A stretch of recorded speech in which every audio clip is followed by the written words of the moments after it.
आज हम एक ऐसी कहानी में उतरेंगे जो दो बिल्कुल अलग दुनियाओं को जोड़ती है।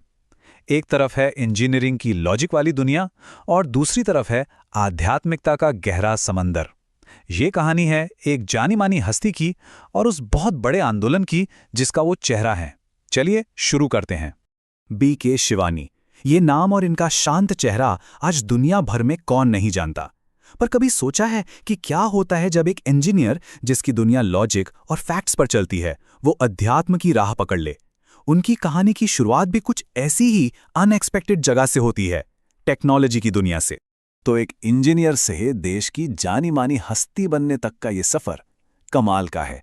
शिवानी वर्मा से B.K. शिवानी बनने तक वो एक ऐसी आवाज बन गई जो आज लाखों लोगों को हिम्मत देती है। पर रुकिए, कहानी सिर्फ यहीं तक नहीं है, ये तो बस शुरुआत है। दरअसल B.K. शिवानी एक बहुत बड़े ग्लोबल मूवमेंट का चेहरा है जिसका नाम है ब्रह्मा कुमारीज।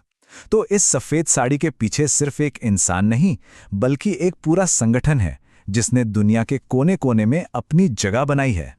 10 लाख से भी ज्यादा फॉलोअर्स और 110 देशों में इनके सेंटर्स हैं।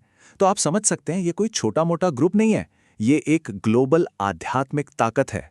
और यहाँ एक बहुत ही अनोखी बात है, ब्रह्मा कुमारीज दुनिया के उन सबसे बड़े आध्यात्मिक संगठनों में से एक है जिसे मुख्य रूप से महिलाएं चलाती हैं। ये अपने आप में ही एक बहुत बड़ी और क्रांतिकारी बात है। तो सवाल ये है कि एक आंदोलन जो आज इतना शांत और स्थिर लगता है, उसकी शुरुआत आखिर हुई कैसे? इसका जवाब हमें 1930 के दशक के ब्रिटिश भारत के उस उथल-पुथल भरे दौर में मिलता है। देखिए, हर आंदोलन की एक शुरुआत होती है, एक संस्थापक होता है।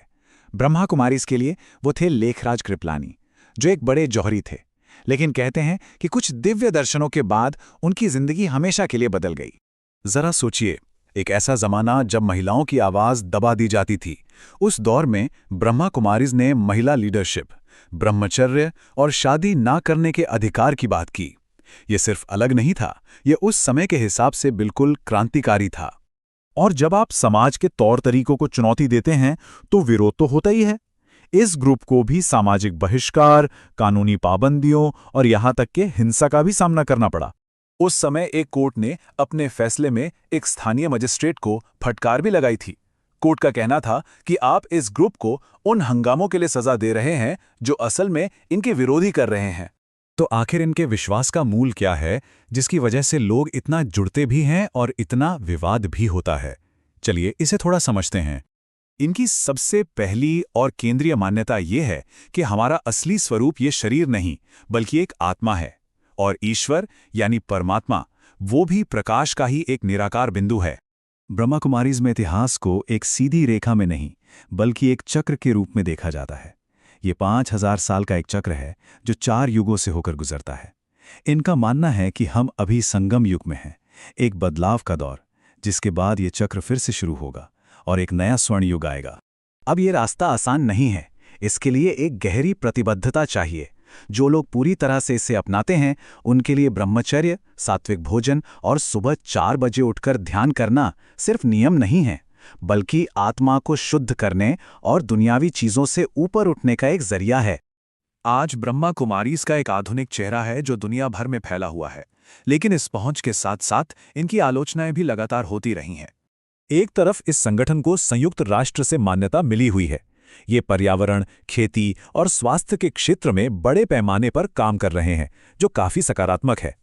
वहीं दूसरी तरफ इन पर गंभीर आरोप भी लगे हैं, जैसे कि दुनिया के खत्म होने से जुड़ी भविष्यवाणियों को छिपाना या फिर इनके ब्रह्मचर्य के नियम की वजह से परिवारों में दरार आना।